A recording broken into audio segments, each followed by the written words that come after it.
la conversación. Tarde, con la información más relevante del día, en voz de... Yo celebro el optimismo que tienen. Buenas noches, doctor Cosío. Del patrimonio nacional. Mi querido Leonardo. Leonardo Curcio ya la libró. El vínculo, por ejemplo, entre criminalidad y política. Pero el periodismo lo haces tú. La prensa debe efectivamente contrapesar. Leonardo Curcio en Fórmula.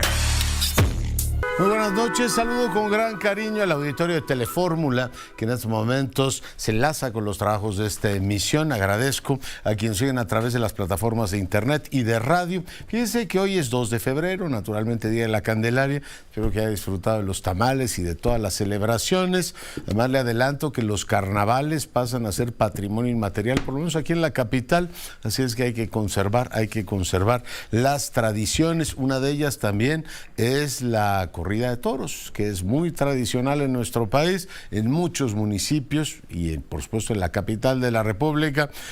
Es un elemento emblemático de las celebraciones de todo tipo. Bueno, pues se reanudan las corridas de toros en la Plaza México para que todos los taurinos estén de plácemes. En su momento platicaba con el presidente de la Plaza México. Así es que, bueno, domingo y lunes tendrá lugar la fiesta brava. Estados Unidos bombardea decenas de objetivos en Siria e Irak en represalia por la muerte de 3 soldados estadounidenses. Una base en Jordania, ¿se acuerda? Hace algunos días el presidente volvió a hablar del proceso electoral. Dijo que, pues, bueno, no habrá ni narcoestado, ni habrá crisis económica, y que él confía en que la gente lo seguirá o seguirá apoyando a su partido.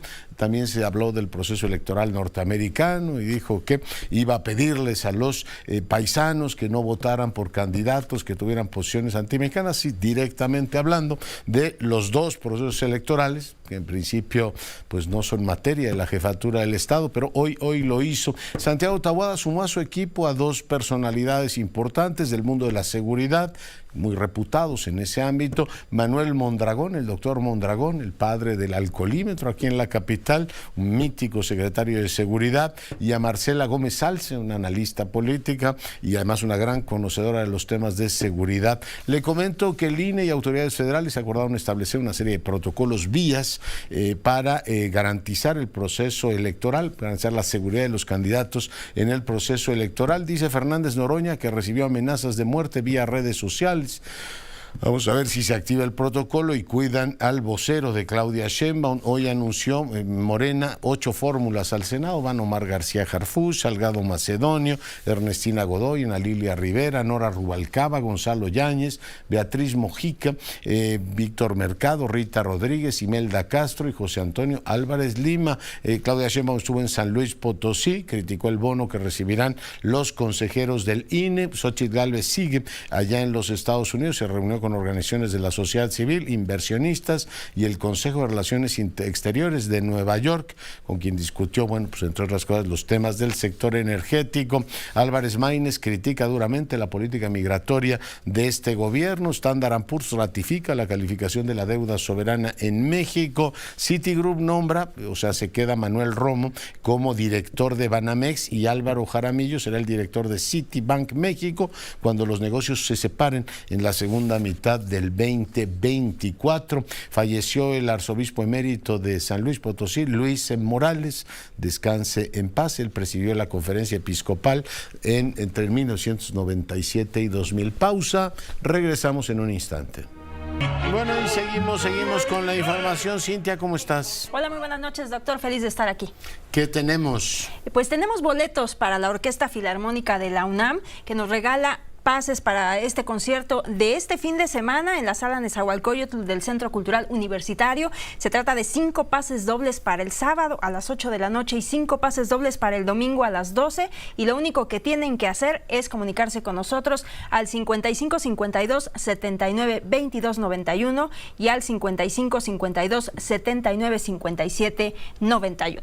Muy bien, pues seguimos con la información y es un gusto dar la más cordial bienvenida a un ex embajador de los Estados Unidos, muy conocido en México porque recorría la ciudad. Además he visto en estos días que ha ido a la cafetería, al Péndulo, que es uno de los puntos más atractivos ahí en el sur de la ciudad, y bueno, pues disfrutando además de días espléndidos. Christopher Landau, bienvenido.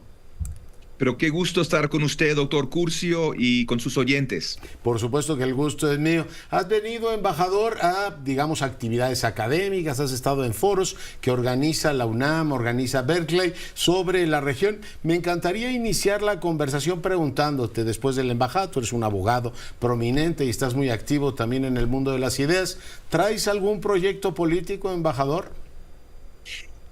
Bueno, en este momento, yo, como ustedes sabrán, soy republicano. Estamos varios grupos organizando un plan de gobierno. Esperemos que sea un gobierno republicano ahora después de las elecciones de noviembre. Y va a ser muy importante que tengamos ya una política exterior, obviamente aquí en México, pero para todo el mundo. Y varios de nosotros que habíamos participado en administraciones republicanas anteriores, estamos pues tratando de ya pensar cuáles serían las prioridades para una política exterior en una futura administración. Estás, digamos, en el mundo de las ideas del proyecto político. No, pues te preguntaba si pensabas, por ejemplo, ir a alguna de las cámaras o tenías algún proyecto político pensado. Yo personalmente, sí. No, yo lo había pensado en cierto momento.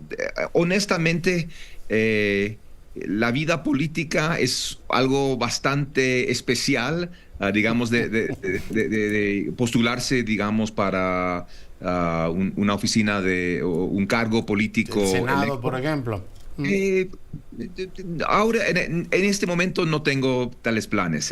Estoy muy contento. Yo soy abogado, como lo acabas de decir, y me gusta mi trabajo, me gusta mi profesión y me gusta sobre todo pensar en temas de política exterior y obviamente en la relación con México, que es tan importante para ambos países. ¿Cómo ves la región? Tenemos muchas turbulencias. Bueno, a ti te tocó administrar la embajada aquí en México, pero bueno, tenemos las presiones migratorias, está el tema de la seguridad, tensión en el ámbito bilateral, porque bueno, pues el presidente pidió una disculpa al gobierno de Biden por un reportaje que publicó Tim Golden. En fin, ¿cómo estás viendo, embajador, la región?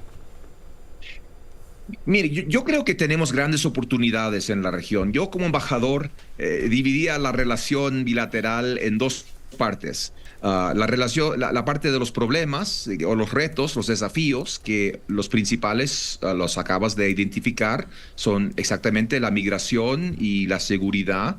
Y después las oportunidades, que yo veo más bien como el comercio y intercambios culturales, educativos, como lo acabas de decir. Yo estoy aquí para un programa de intercambios entre la UNAM y la Universidad de California en Berkeley. Así que ojalá pudiéramos enfocarnos de manera total y de tiempo completo pues en la parte positiva de la relación. Pero después de tantos años seguimos en la misma onda con los problemas en temas de migración y seguridad. Eso dicho, creo que hay que destacar que el tema migratorio ha cambiado muchísimo en estos últimos años, que tradicionalmente sí fue un problema principalmente bilateral de la relación México-Estados Unidos, porque los migrantes en su gran mayoría eran mexicanos. En estos días eso ya no es la realidad, como cuando ves ahí con las imágenes que justamente estás mostrando ahora, los migrantes vienen de todo el mundo. Y eso yo creo que nos da oportunidades de cooperación entre México y Estados Unidos para controlar estos flujos migratorios, que estamos hablando de personas de terceros países, de Venezuela, de Cuba, pero también de África, de Asia, de Europa, y no puede ser que tengamos esta migración desbordada. Eso no le sirve a nadie, ni a México, ni a Estados Unidos, ni a los propios migrantes. Tenemos dos éxodos. Mencionabas Cuba y Venezuela se han convertido en un foco expulsor de personas que llegan a México y presionan en la frontera de los Estados Unidos. ¿Tendremos que seguir así por, digamos, los siglos de los siglos, viendo cómo se deterioran políticamente esos países? Es decir, ¿no hay una solución creativa en la región? Yo creo que sí, porque muchas de estas olas migratorias se incentivan pues por las políticas de nuestros países. Cuando entró el presidente López Obrador a fines del año 2018, su gobierno, habían elementos de su gobierno que decían, bueno, hermanos centroamericanos, ustedes siempre serán bienvenidos en México. Justamente ahí vimos el comienzo de estas caravanas. Eso lo otra vez con las políticas del gobierno, pero otra vez, estas olas de migración comenzaron con la inauguración del presidente Biden. Él 100% tiene la culpa del fenómeno que estamos viendo ahora, porque los migrantes vienen cuando piensan que van a poder pasar por el territorio mexicano, entrar a Estados Unidos y quedarse ahí. Esos son los incentivos. Hay que desincentivar esta migración irregular.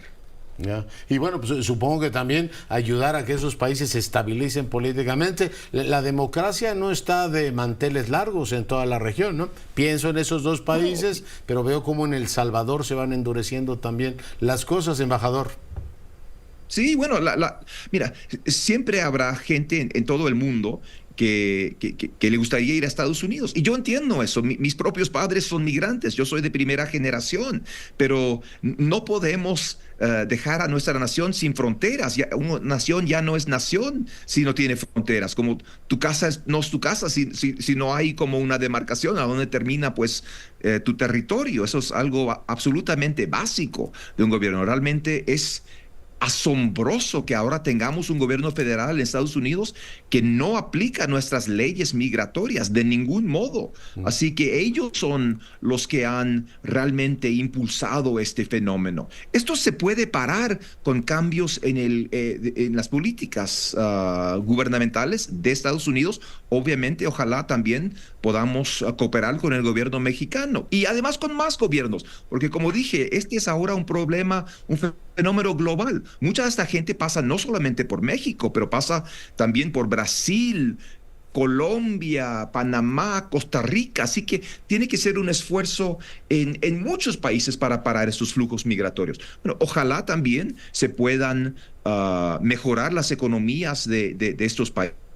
Pero esos son proyectos de muy largo plazo. Esto lo que estamos viviendo ahora es una emergencia aguda y tenemos que ya responder a esta emergencia. El tema de las drogas y particularmente el fentanilo, ¿se está enfocando desde tu punto de vista de manera apropiada, embajador?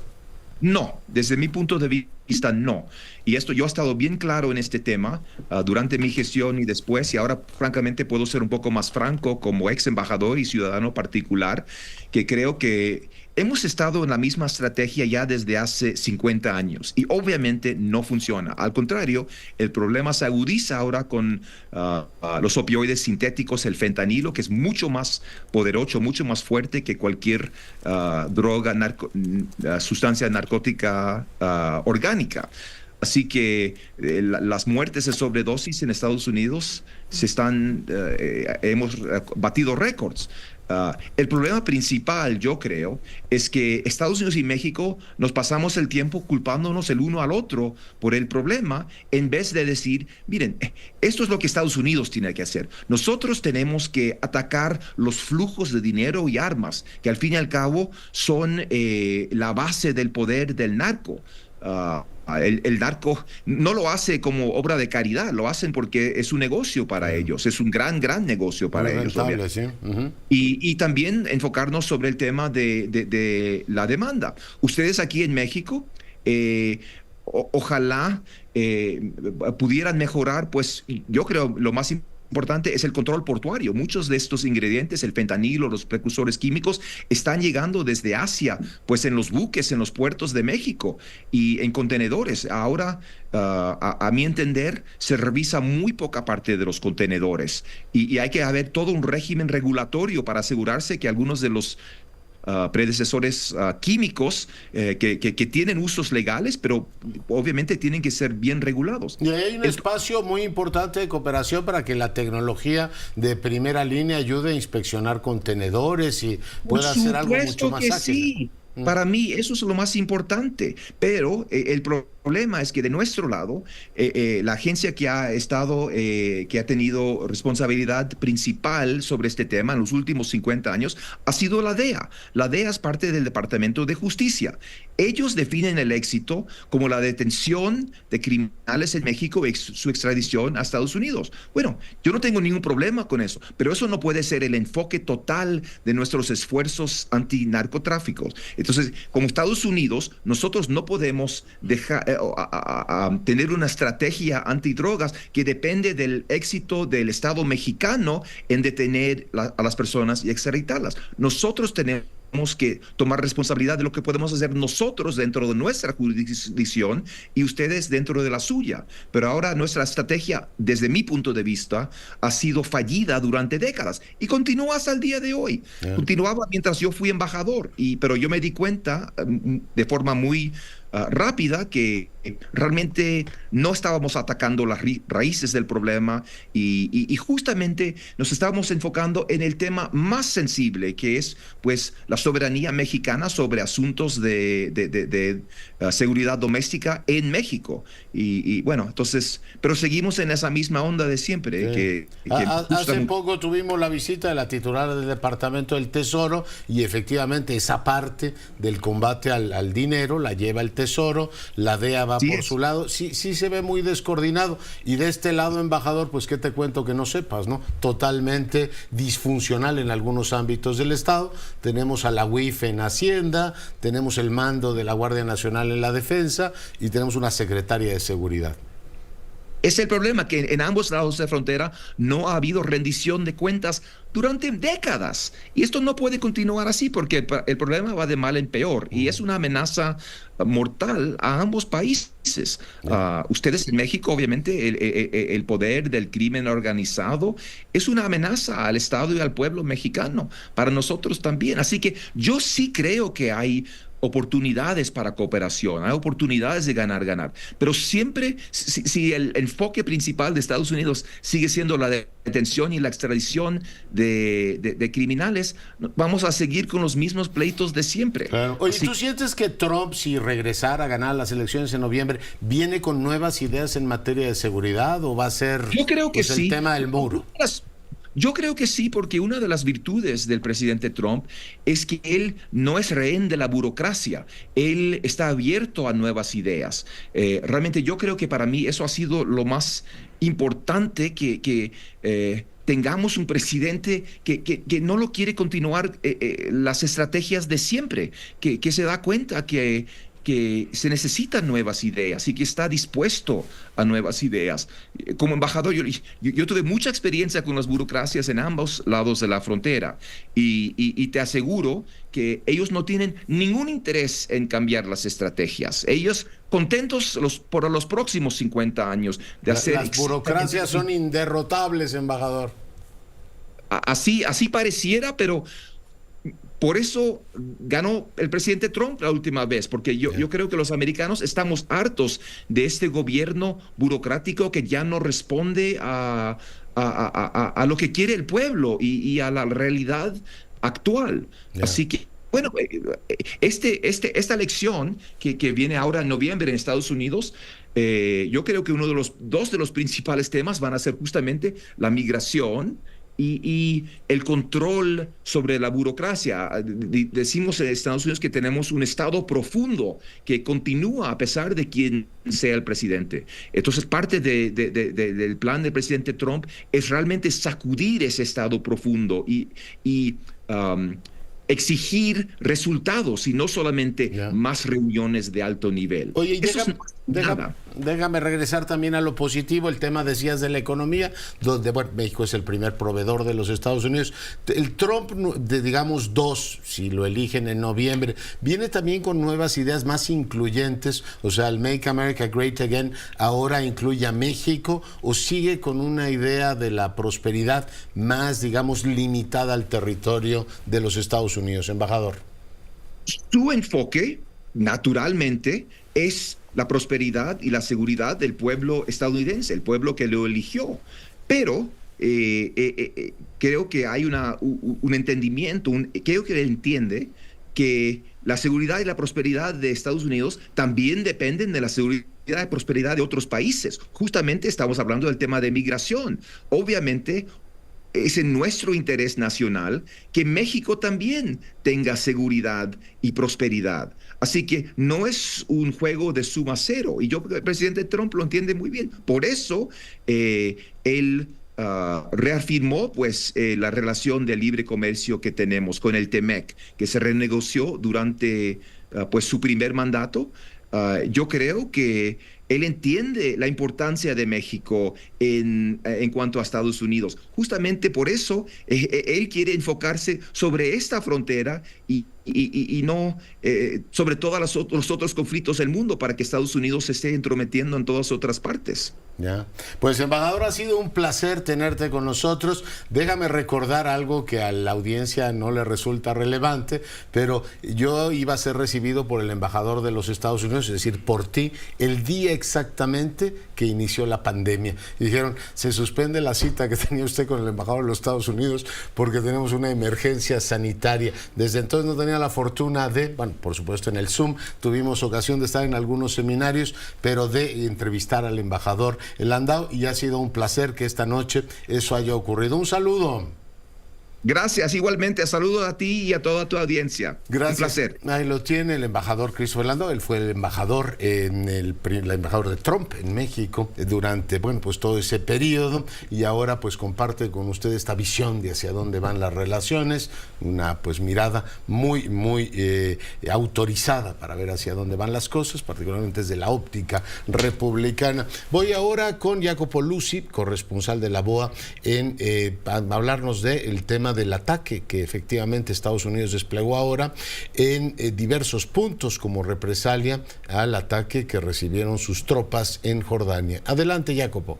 Un grupo de expertos en derechos humanos de la Organización de las Naciones Unidas señaló que el fallo histórico emitido la semana pasada por la Corte Internacional de Justicia, que consideró plausible que los actos de Israel pudieran equivaler a genocidio y dictó medidas provisionales de protección, ofrece la primera esperanza concreta de proteger a los civiles en Gaza que soportan, apuntaron textualmente, condiciones humanitarias apocalípticas, destrucción, matanza masiva, heridas y traumas irreparables. La sentencia es un hito significativo en la lucha de décadas del pueblo palestino por la justicia, afirmaron los expertos. Por su parte, Antonio Guterres, secretario general de la ONU, reiteró durante la 415 reunión del Comité para el Ejercicio de los Derechos Inalienables del Pueblo Palestino su preocupación por la crisis que se vive en este territorio.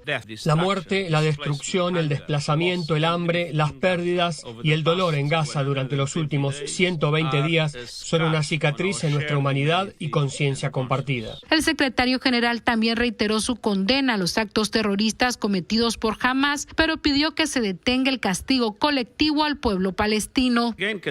Una vez más condeno los horribles ataques de Hamás y otros grupos que cobraron la vida de más de 1.200 israelíes y otras personas, y pido la liberación inmediata de los rehenes. Pero al mismo tiempo, nada puede justificar el castigo colectivo al pueblo de Gaza. La Corte Internacional de Justicia ordenó a Israel que adopte todas las acciones a su alcance para impedir actos genocidas, entre ellas prevenir y castigar la incitación al genocidio, garantizar que la ayuda y los servicios lleguen a los palestinos sitiados en Gaza y preservar las pruebas de los crímenes cometidos en el enclave palestino. Sala de redacción, Voz de América.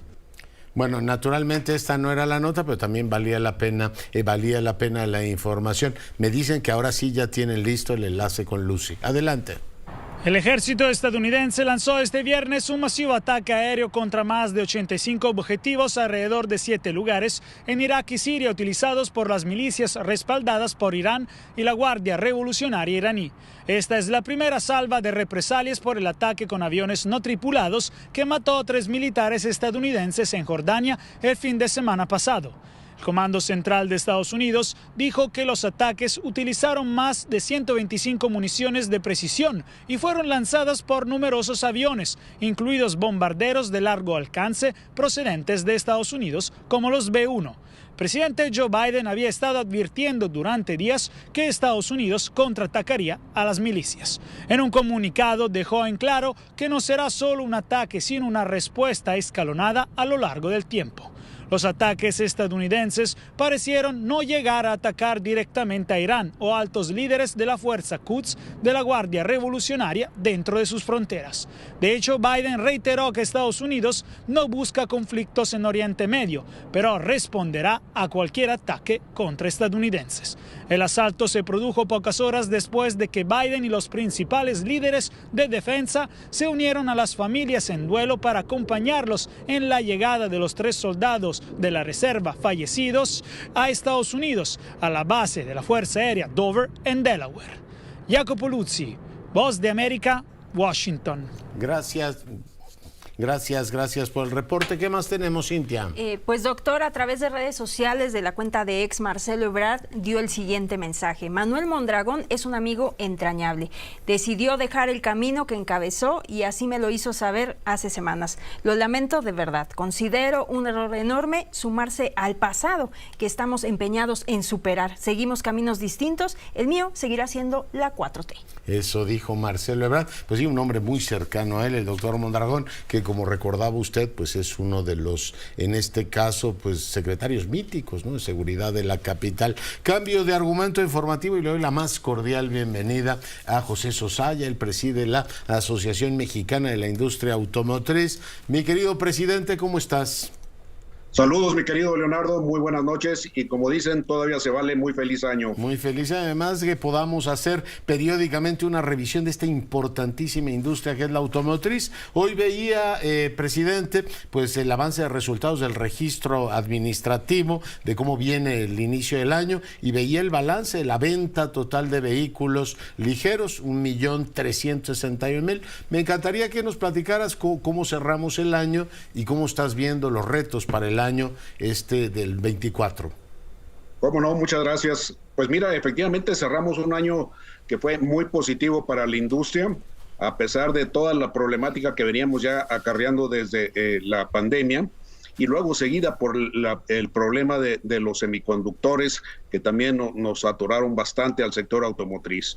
El año pasado, como tú ya bien mencionabas, las ventas internas sumaron 1.361.433 vehículos, que esto fue 24.4% superior al 2022. En producción, por ejemplo, tuvimos un 14.2% superior que el 2022, totalizando 3.779.234 autos fabricados, y en el caso de exportaciones incrementaron un 15.2%, sumando un total de 3.300.876 vehículos. Es impresionante esa cifra, ¿no? 3.300.000 se exportan desde este país a todo el mundo, ¿no? Así es, a todo el mundo, primordialmente a Norteamérica, pero a diversos países de Europa y de Centro y Suramérica también. Oye, efectivamente, cuando uno ve el número de 1.361.000, ¿regresaremos a los niveles del 16 y del 17 o nos vamos a estabilizar más o menos en el 1.300.000 que hemos tenido en los últimos años? Presidente. No, mira, ya para este año estamos previendo que llegaremos alrededor de 1.470.000 unidades si las cosas vienen como esperamos, ¿no? Habrá que considerar varios factores todavía. El año, ¿qué retos presenta? Entiendo que no cubrimos a finales del año, tuvieron un foro ahí en la Cámara de Diputados para empezar a discutir todo el tema de electromovilidad y todo lo demás, pero ¿cuáles son los retos para este año? Mira, son diversos retos. Tenemos temas que no son controlables por nosotros, como es el tema político. Como sabes, habrá elecciones en México y en los Estados Unidos, nuestro principal mercado. Eso puede variar para bien o para mal. Confiamos que sea para bien la venta de vehículos, tanto aquí como en los Estados Unidos. Esa es una parte importante. Otros factores que pueden afectar es el tema logístico. Ya estamos viendo algunas amenazas de paros carreteros o de bloqueos carreteros en México, que eso también afecta, y pues confiamos en que la logística en los puertos sigue mejorando como lo ha hecho, se ha ido mejorando afortunadamente, ha habido una mucho mejor coordinación con todas las autoridades, tanto de las ASIPONAS como de la aduana, con las cuales hemos estado trabajando de la mano y se ha agilizado bastante este tema. A finales del año pasado tenían ahí un tapón importante, ¿no? Sí, tuvimos algunos problemas originados de ambos lados un poco, pero ya afortunadamente esto se ha agilizado bastante y no sería el tema. El tema sí preocupa la logística en las carreteras y obviamente el tema de seguridad es algo que también nos afecta, y para la venta interna pues el tema de vehículos, famosos vehículos chocolate, que no me gusta el término, pero bueno, ese es el que se le ha dado. Sí, así es. Es un término muy light para algo que es la introducción de vehículos ilegales al país. Ya. Oye, pues vienen un montón de cosas que tienen que ver también con la capacidad de ir renovando, ¿no? En este caso el parque vehicular en el país y muchos otros temas más. ¿Algún apunte para finalizar, presidente? Sí, yo creo que es importante considerar el cambio tecnológico también, este cambio hacia la electromovilidad y a otras energías, que eso también va a impactar. Y para esto pues tendremos que expandir las infraestructuras para este tipo de tecnologías, incrementar los incentivos, desarrollar el capital humano que se requiere también, revisar las estrategias de seguridad para garantizar una mayor seguridad, priorizar el avance tecnológico y la integración de nuevas herramientas, impulsar e implementar la transición a energías renovables e incursionar también a las industrias de armado, ensamblaje y producción de chips, semiconductores y tarjetas de circuitos impresos. Pues creo que ahí está el quid para que esto siga avanzando y que el sector automotriz siga creciendo como lo está haciendo. Lo seguiremos cada semana. Te mando un abrazo, presidente. Bueno, y seguimos con la información. Cintia, ¿qué más tenemos? Pues doctor, vámonos con información internacional porque las alarmas se activaron este viernes en un aeropuerto brasileño por la captura con casi 12 kilos de droga sintética de metanfetamina líquida de un mexicano que voló en una aerolínea comercial de México a Brasil y escondió los narcóticos en 6 botellas de plástico en una maleta, esto para tratar de traficarlos en los carnavales del país suramericano. ¿Cuánto? Pues eran 6 botellas. Vaya. Y casi 12 kilos de droga sintética. Oye, y los rayos X, todo eso que se supone que hay en Pues, México.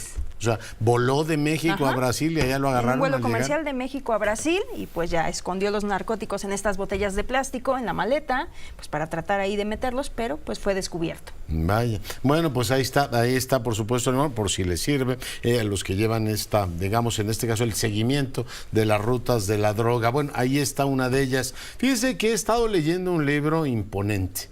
El arte del gobierno, es de Hugo Pipitone. Hugo Pipitone, usted lo sabe, pues es un economista muy acreditado, profesor emérito del CID en su momento, hace unos años un par de años platicábamos con él de cómo terminó efectivamente en esa institución, como emérito, digamos, muy reconocido, es miembro del SNE, además es comendatore de la República Italiana. Comendatore, ¿cómo estás? Buenas noches. ¿Qué tal, Leonardo? Muy bien, ¿y tú? Yo feliz, además feliz de encontrarme con un libro en el cual siento que Maquiavelo es un contemporáneo, después de que nos pones a leer Confucio, Nizam y Maquiavelo, Hugo. Muy bien, me da mucho gusto. En efecto, sí, es un contemporáneo, hasta llegaría yo a decir lo que no es nada original, que en realidad la modernidad en el terreno político nace con Maquiavelo, con esas 2 obras centrales de su ingenios, que son El Príncipe y la primera década de Tito Livio. Sí. Oye, ¿por qué pones sobre el mismo plano analítico a Confucio? Decía que es un contemporáneo de Maquiavelo porque comparado con Confucio, pues nos metes a una reflexión milenaria y Nizam. ¿Por qué? Empecemos por las partes y después ya vamos a la hibridación y a la responsabilidad del futuro, que me hace muy potente la reflexión que haces al final. ¿Por qué eliges estos 3 autores y los pones en un ensayo tan sugerente, Hugo? ¿Cómo decirte? Por una razón sencilla, yo creo, que son 3 ríos subterráneos que alrededor de los cuales se han construido cultura que han determinado el destino hasta la actualidad de 3 macroregiones del mundo. Por un lado el Extremo Oriente con Confucio, por el otro lado el Medio Oriente con Nizam y finalmente el Occidente con Maquiavelo. Entonces me parecía interesante construir 3 ensayos que dieran lugar a una lectura paralela de esos 3 grandes pensadores. Ya. Cuando hablas de los ríos profundos, uno se pregunta qué hay, digamos, de estructural en la convivencia, en la forma en que los hombres van administrando la gestión de lo público y qué hay de novedoso, ¿no?, en los tiempos que corren. Por ejemplo, ¿qué tenemos que aprender en materia de cultura, de Confucio? Mucha gente me dice el modelo chino funciona, entre otras cosas, pues tiene esta tradición confuciana, también de respeto al funcionario. ¿Qué podemos aprender de Nizam Nizam y todo lo que tiene que ver con lo colectivo, y qué espigamos finalmente, Hugo, de Maquiavelo. Mira, partamos de Confucio. Digamos, en el centro de las reflexiones de Confucio está una inspiración ética. O sea, Confucio vive 2500 años atrás en un mundo convulsionado por guerra, por caos político, por asesinatos políticos, etc. Y él busca un ancla para dar estabilidad, donde estabilidad es la precondición para el bienestar de la sociedad entera. Y esa ancla él la encuentra en la ética, o sea, la idea de que el gobernante debe ser virtuoso, debe tener méritos morales y méritos intelectuales. Y aquí Confucio, ¿cómo decir? Por un lado recupera como ancla de estabilidad la tradición, el respeto de las jerarquías naturales, como él dice, pero al mismo tiempo establece un elemento que a mí me parece novedoso en la reflexión, en su reflexión, que es la idea de que el gobernante es legitimado en la medida que es que crea bienes, ¿no?, para la prosperidad de la gente. Pero esos dos puntos de Confucio a mí me parecen muy sugerentes, digamos, como para la reflexión contemporánea. 2500 años después en América Latina no los hemos entendido. Uno, que debe el Estado ser eficaz, debe tener administradores eficaces y basados en el mérito, el respeto al funcionario. Estos señores saben lo que hacen y entregan bienes públicos. Es parte de la legitimación. En América Latina y en México seguimos creyendo que la administración pública es un botín, Hugo. Claro, ahora, repito, hay un elemento de ética que es central en la reflexión de Confucio. Ahora, a partir de algunos siglos después de la muerte de Confucio, ya en la primera dinastía Han, la dinastía Ming, comenzaron a aplicarse exámenes públicos para la admisión en la administración pública, y esos exámenes se basaban fundamentalmente en el conocimiento de la tradición confuciana. Y esto llega, de hecho, o sea, no diría que llega hasta la actualidad, pero casi, por lo menos hasta todo el siglo XIX, los exámenes para entrar a la administración pública eran de tipo meritocrático, o sea, no había privilegio para la aristocracia, y se basaban sobre el pensamiento de Confucio. Eso todavía no lo hemos entendido aquí. No. Digamos que a partir de los exámenes meritocráticos se ha construido en el Extremo Oriente, sobre todo en China, pero también en Corea, en Taiwán, en Singapur, se ha construido un nexo muy fuerte entre la sociedad y las instituciones. Porque funciona, obviamente, ¿no? América Latina está muy lejos de eso. Y entregan bienes públicos. Desde la tradición persa, ¿qué aprendemos? O sea, el tema colectivo, la forma en que regula la convivencia. ¿Por qué estudias a Nizam?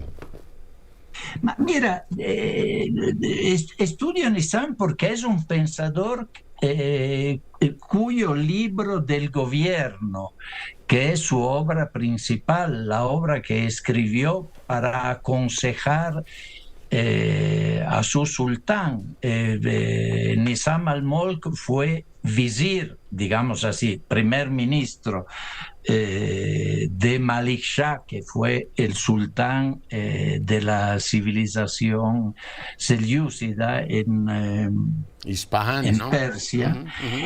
Y aquí hay varias enseñanzas, yo diría. Digamos, por un lado está la idea básica que el gobierno es la aplicación en el mundo de los preceptos de la religión, digamos. Pero hay varias ideas que recorren ese texto tan interesante que es el libro del gobierno, que por cierto no está traducido en español y no entiendo por qué. Una idea es la importancia de vigilar los funcionarios del sultán, porque los funcionarios son el intermediario,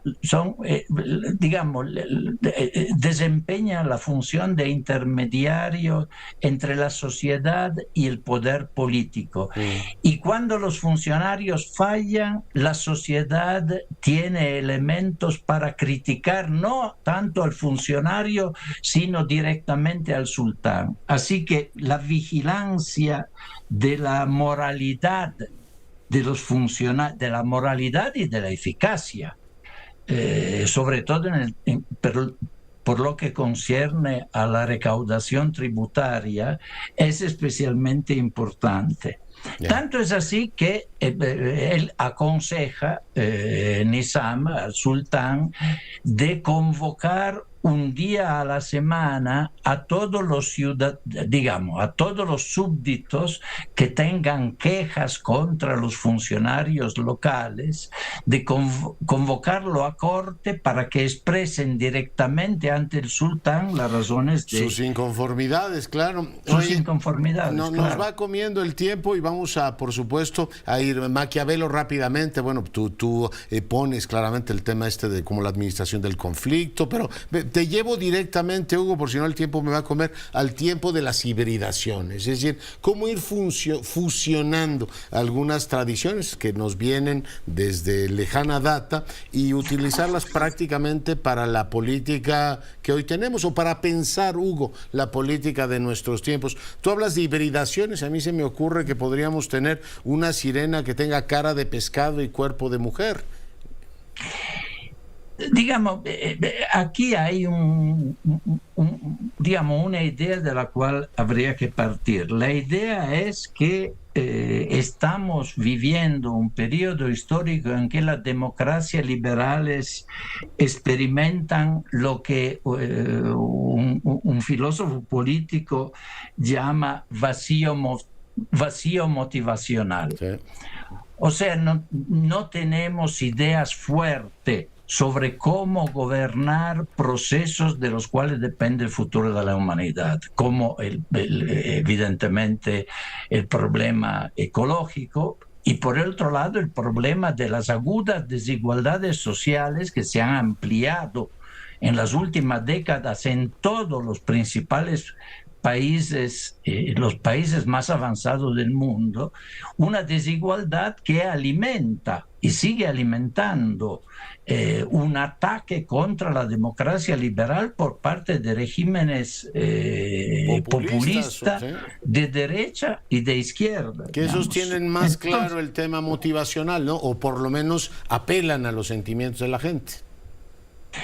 Sí, o sea, se trata de establecer objetivos generales, objetivos colectivos de cuya consecución depende, por un lado, la vida misma, la calidad de la vida en el planeta, y por el otro lado, la continuidad histórica de las democracias liberales, digamos. Ahora, hay otro elemento aquí. Uno de los ataques, y yo lo menciono en la conclusión del libro, en contra de la democracia liberal, viene de un sinólogo canadiense que se llama Daniel Bell, no tiene nada que ver con el sociólogo Daniel Bell que murió hace más de 10 años. Contradicciones culturales del capitalismo, ¿sí? Y ese Daniel Bell lo que sostiene es que el sistema que él define meritocrático que opera en China sería superior al sistema de una cabeza o un voto que opera en el Occidente.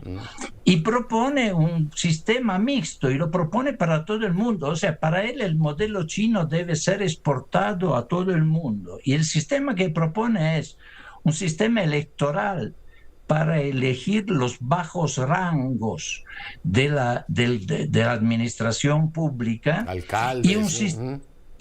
Sí, y un sistema meritocrático, según él, meritocrático, para elegir los rangos más elevados del gobierno nacional. Ahora, según él, Xi Jinping fue producto de una selección meritocrática, lo cual no es absolutamente cierto. Xi Jinping es hijo de un importante dirigente del fue hijo de un importante dirigente del Partido Comunista Chino, y su madre hizo lo posible y lo imposible para encaramarlo en los niveles más altos del gobierno chino. Y él, por cierto, desde que está en el gobierno, ha promovido sus amigos. Sí, claro. Y a él mismo, ¿no? Y su culto a la persona. Pero hay otro tema que palpita en tu reflexión que a mí me parece importantísimo, es quién, aparte de esta crisis proyectual, esa ausencia de un proyecto, que en este caso desde los liberales o los demócratas, digamos, sin apellidos, le da el campo abierto a populistas que tienen esta capacidad de movilizar mucho más a los electorados. Pero ¿quién se hace responsable del futuro, no? Tú planteas las contradicciones estas de un medio ambiente que nos lo estamos acabando, o este desapego con la democracia.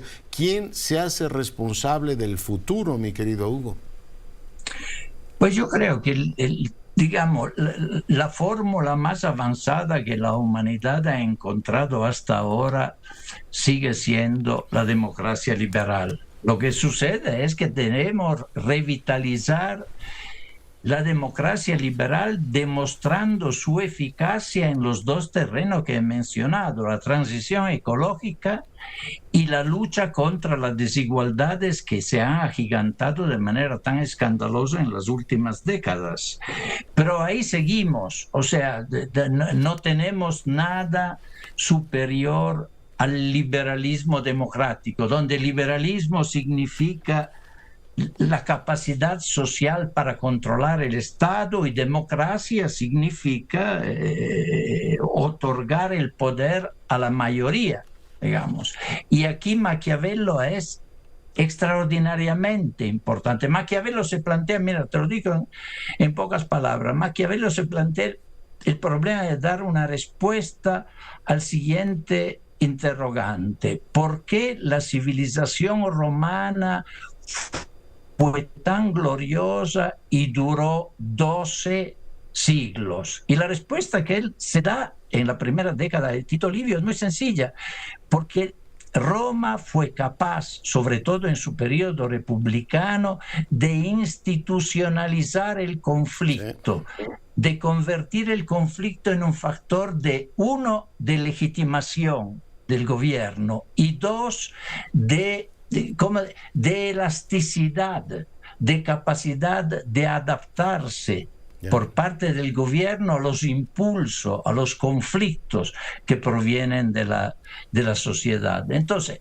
el conflicto no debe ser removido, sino debe ser administrado en la lógica que Maquiavelo nos propuso. Y yo creo que es la lógica. Qué modernidad de Maquiavelo visto así. Oye, tú propones que igual que los japoneses comen pizza y los italianos comen sushi y los mexicanos comemos de todo, todos deberíamos leer de los demás e ir efectivamente enriqueciéndonos con estas tradiciones políticas. Tu libro, Comendador, es deslumbrante, y yo te agradezco mucho que hayas estado esta noche con nosotros. Oh, yo te agradezco, muchas gracias, Leonardo, un placer volverte a ver, aunque sea a distancia. Gracias, Hugo Pipitone, autor de este libro, El arte del gobierno, una reflexión potentísima, ya le digo, a través de estos tres autores, una reflexión hacia el futuro. En fin, nos vamos, Cintia. Nos vamos, doctor, que tengan un excelente fin de semana. Largo, por cierto. Sí, de puente. Descanse y disfrute a la familia, sea rabiosamente feliz, se lo merece.